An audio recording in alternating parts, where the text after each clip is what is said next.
हर हर महादेव मेरे प्यारे शिव भक्तों साधकों। जब कोई व्यक्ति पहली बार शिवलिंग के सामने खड़ा होता है तो उसके मन में एक बहुत ही सरल सा प्रश्न उठता है।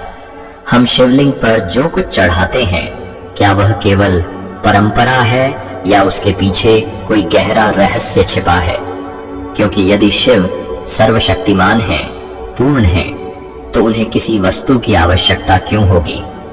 यह प्रश्न केवल जिज्ञासा नहीं है, यह चेतना के द्वार पर दस्तक है और यहीं से शिव को समझने की यात्रा शुरू होती है। शिवलिंग कोई मूर्ति नहीं है, यह समझना बहुत आवश्यक है। शिवलिंग उस सत्य का प्रतीक है जो न आदि है न अंत। वह ऊर्जा जो हर रूप के पीछे छिपी है वही शिव है। शिवलिंग उसी निराकार ऊर्जा का साकार संकेत है। जब हम शिवलिंग पर कुछ चढ़ाते हैं तो वास्तव में हम शिव को नहीं, स्वयं को समर्पित कर रहे होते हैं। हर वस्तु जो शिवलिंग पर अर्पित की जाती है वह हमारे भीतर की किसी अवस्था, किसी प्रवृत्ति, किसी विकार या किसी संभावना का प्रतीक होती है। सबसे पहले जल को ही देख लीजिए।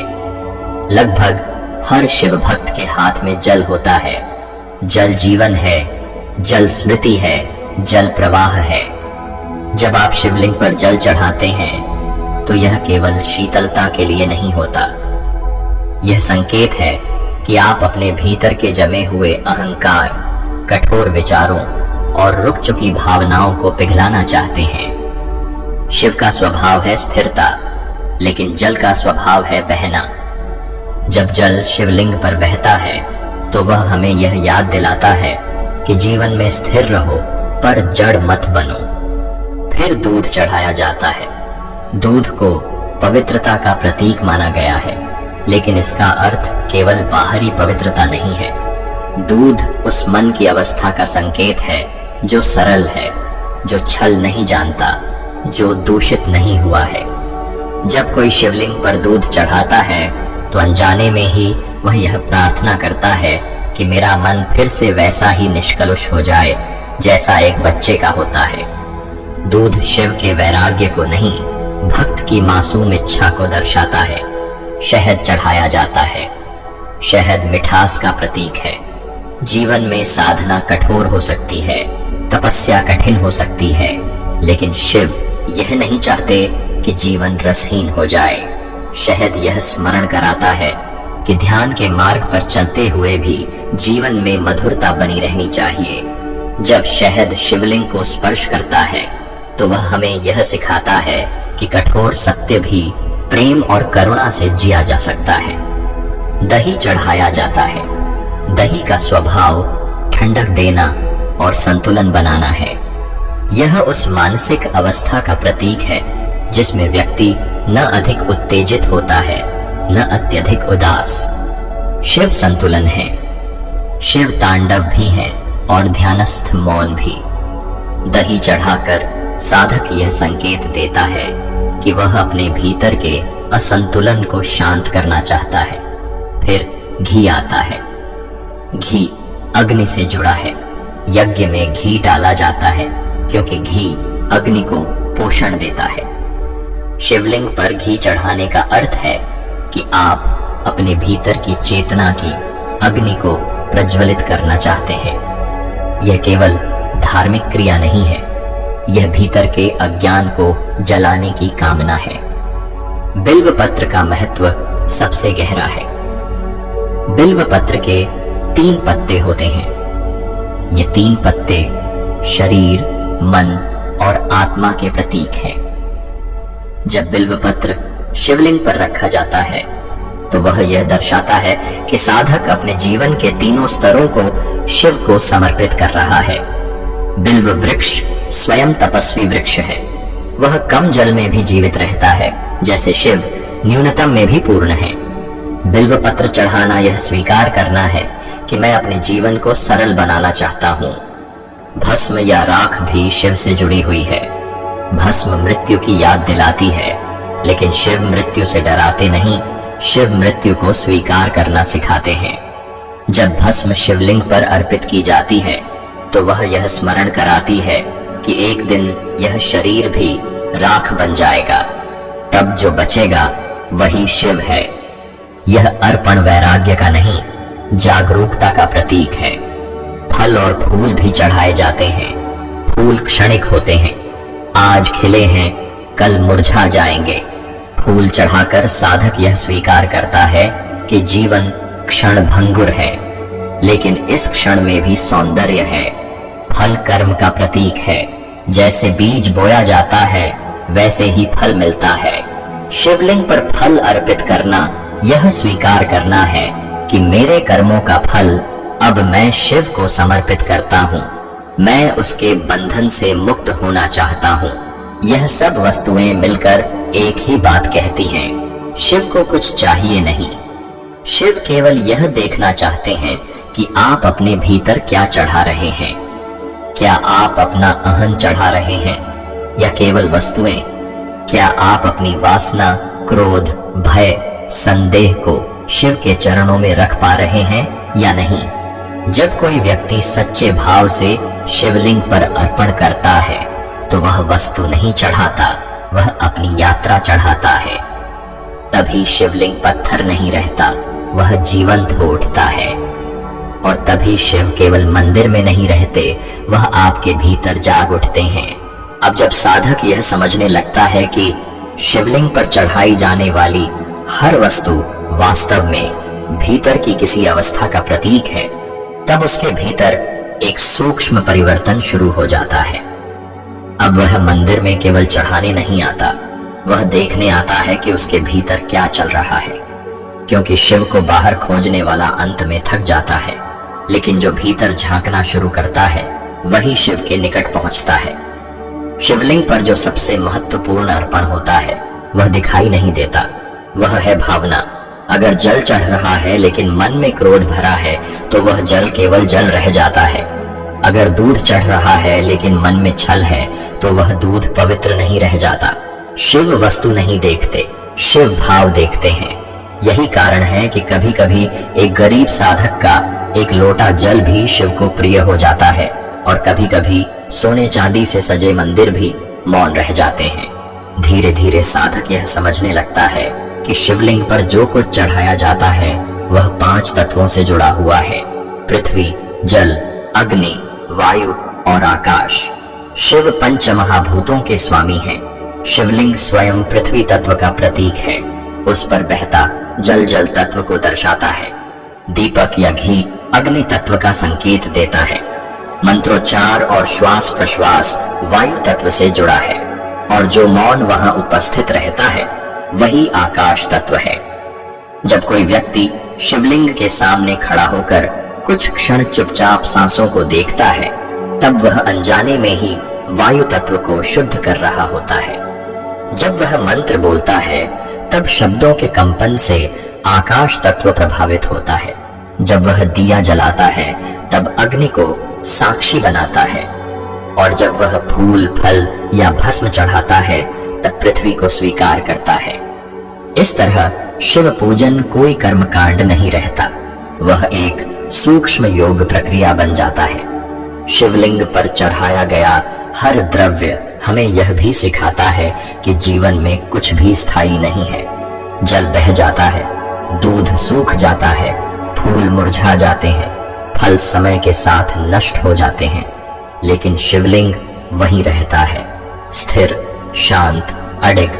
यह हमें याद दिलाता है कि परिवर्तन वस्तुओं में है, अनुभवों में है, परिस्थितियों में है। जो बदलता नहीं वही शिव है। एक समय आता है जब साधक बाहरी अर्पण से आगे बढ़ता है। अब वह पूछता है, क्या केवल वस्तुएं चढ़ाना पर्याप्त है? और यहीं से शिव का असली रहस्य खुलता है। शिव कहते हैं, मुझे तुम्हारा समय चाहिए, मुझे तुम्हारा ध्यान चाहिए, मुझे तुम्हारा अहं चाहिए। क्योंकि जब तक अहं नहीं चढ़ेगा तब तक शिव प्रकट नहीं होंगे। अहं वह सबसे कठिन वस्तु है जिसे चढ़ाया जाता है। जल, दूध, फूल तो हाथ से चढ़ जाते हैं, लेकिन अहं भीतर से उतारना पड़ता है। जब कोई साधक शिवलिंग के सामने सिर झुकाता है तब यह केवल शरीर का झुकना नहीं होना चाहिए, वह झुकना भीतर का होना चाहिए। वह स्वीकार होना चाहिए कि मैं कुछ नहीं जानता, मैं अधूरा हूं और मैं स्वयं को समर्पित करता हूं। इसी कारण शिव को भोलेनाथ कहा गया है। भोला वह नहीं जो मूर्ख हो, भोला वह है जो छल नहीं जानता। शिव को वही प्रिय है जो अपने आप को जैसा है वैसा ही रखते, बिना सजावट, बिना दिखावे। इसलिए शिव को न आभूषण चाहिए न भव्य वस्त्र। उन्हें भस्म प्रिय है क्योंकि भस्म अंतिम सत्य है। जब साधक यह समझ लेता है तब शिवलिंग उसके लिए केवल मंदिर की वस्तु नहीं रहता, तब वह अपने भीतर भी शिवलिंग देखने लगता है, रीढ़ की हड्डी के मूल में एक स्थिर बिंदु जहां चेतना सोई हुई है। ध्यान में बैठते ही वह अनुभव करता है कि भीतर भी एक शिवलिंग है और उस पर भी निरंतर चेतना का जल बह रहा है। अब उसका पूजन बदल जाता है। अब वह सुबह उठकर केवल जल नहीं चढ़ाता, वह अपने दिन की शुरुआत जागरूकता से करता है। वह क्रोध आने पर भी रुक कर देखता है, वह वासना उठने पर भी साक्षी बनता है। यही उसका असली अर्पण बन जाता है। यही भीतर का शिव पूजन है। शिवलिंग पर चढ़ाई जाने वाली वस्तुएं तब केवल स्मरण रह जाती हैं। स्मरण कि जीवन का हर क्षण एक अर्पण हो सकता है, हर श्वास एक मंत्र हो सकती है, हर मौन एक पूजा बन सकता है। धीरे धीरे साधक यह अनुभव करता है कि शिव कहीं बाहर नहीं है। शिव उसी शांति में है जो ध्यान के बाद बचती है। शिव उसी मौन में है जो शब्दों के बीच दिखाई देता है। शिव उसी खालीपन में है जहां कुछ भी नहीं है फिर भी सब कुछ है।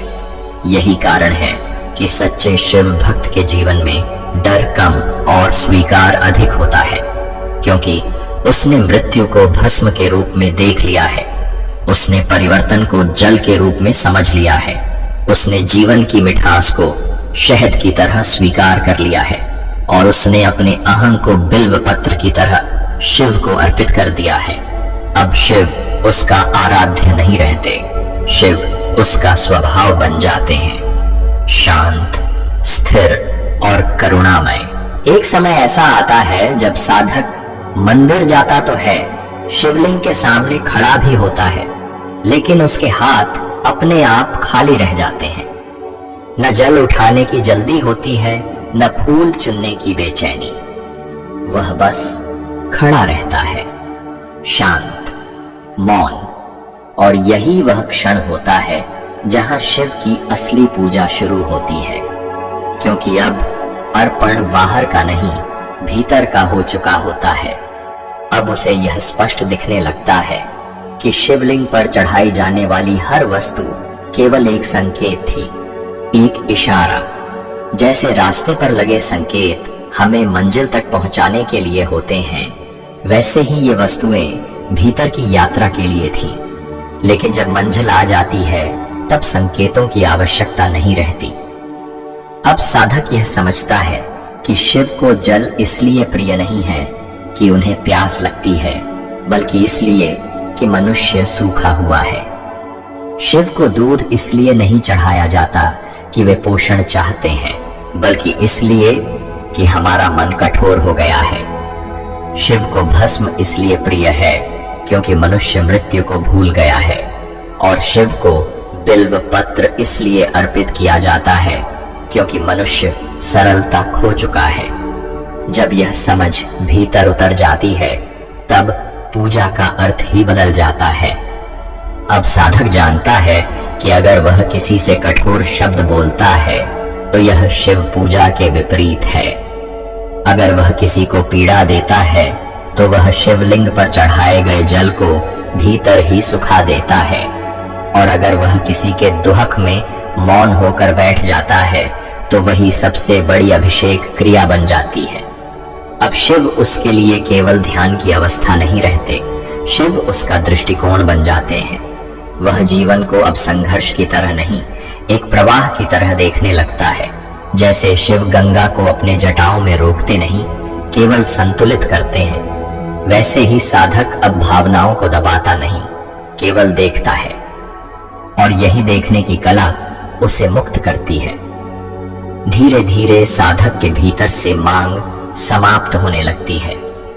अब वह शिव से कुछ नहीं चाहता, न सुख, न दुहक से मुक्ति, न वरदान, न सिद्धि, क्योंकि वह समझ गया है कि जो चाहता है वह अभी भी अलग है। और शिव अलगाव नहीं है, शिव एकता है। अब उसकी प्रार्थना बदल जाती है। अब वह कहता नहीं है, देता है। वह कहता नहीं है, रहता है। वह शब्दों से नहीं, मौन से जुड़ता है। और इसी मौन में वह पहली बार शिव की उपस्थिति को अनुभव करता है। कोई आकृति नहीं, कोई रूप नहीं, बस एक असीम शांति जो भीतर और बाहर एक साथ फैल जाती है। यही वह अवस्था है जहां शिवलिंग भी विलीन होने लगता है। अब पत्थर पत्थर नहीं रहता। अब साधक यह देखता है कि वही शिवलिंग उसके भीतर भी है और उसी पर हर क्षण जीवन बह रहा है। सांस अंदर जाती है, सांस बाहर आती है, यह भी एक अभिषेक है। हृदय धड़कता है, यह भी एक मंत्र है। विचार उठते हैं और गिर जाते हैं, यह भी एक तांडव है। अब उसे यह भी समझ आता है कि शिव न तो केवल वैराग्य है, न केवल गृहस्थ, शिव संतुलन है। इसलिए शिवलिंग पर चढ़ाई जाने वाली वस्तुएं कभी एक तरफा नहीं होती। कभी मिठास, कभी कड़वाहट, कभी शीतलता, कभी भस्म, क्योंकि जीवन भी ऐसा ही है। और शिव जीवन से भागने का नहीं, जीवन को पूरी तरह जीने का नाम है। अब साधक मंदिर में जाता है तो लोगों को देखता है। कोई जल्दी में है, कोई इच्छा से भरा हुआ है, कोई डर से प्रार्थना कर रहा है, और उसके भीतर करुणा उठती है। यही करुणा अब उसका फूल बन जाती है, यही करुणा उसका जल बन जाती है, यही करुणा उसका भोग बन जाती है। अब वह जानता है कि अगर उसने किसी भूखे को भोजन दिया तो वह शिवलिंग पर फल चढ़ाने से कम नहीं है।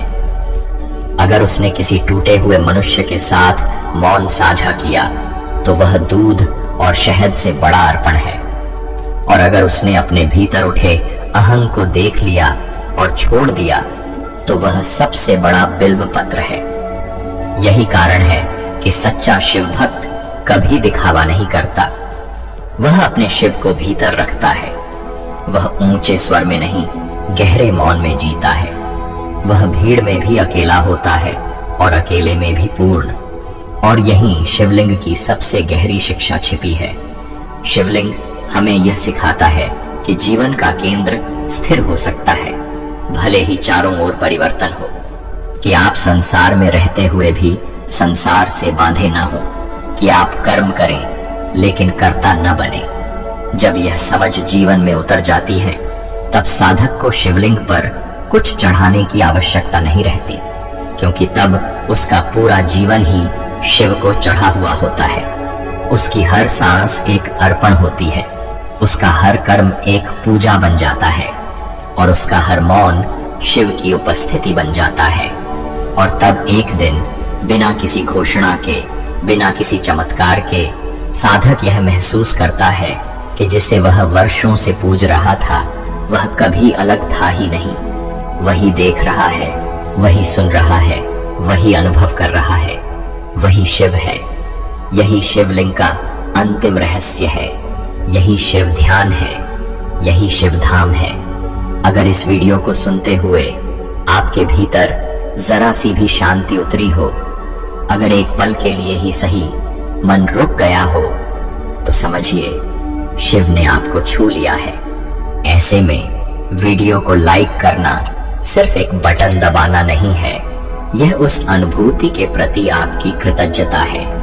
और अगर आप चाहते हैं कि शिव की यही शांति, यही मौन, यही गहराई बार बार आपके जीवन में उतरती रहे, तो शिव ध्यान सागर को सब्सक्राइब जरूर कीजिए।